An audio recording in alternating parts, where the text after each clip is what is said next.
провода, то по рукам телефон на все голоса говорит пока. Пора.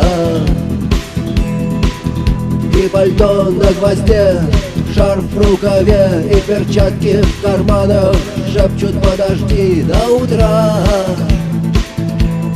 до утра. Но странный стук зовет дорогу.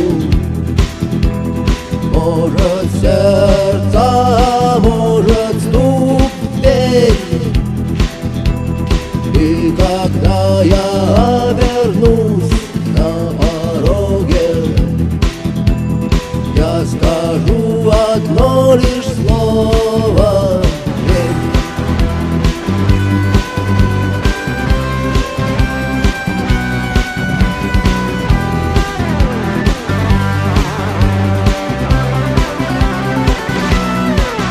и опять на вокзал, и опять к поездам, и опять проводник выдаст белье и чай.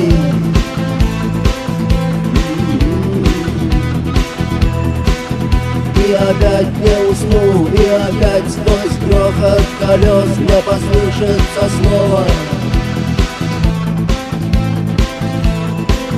прощай. Но странный стук зовет дорогу.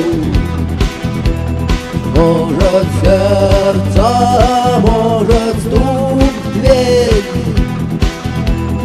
И когда я обернусь на пороге, я скажу одно лишь слово: верь. Но странный стук зовет дорогу. Может, сердце, может, стук в дверь. И когда я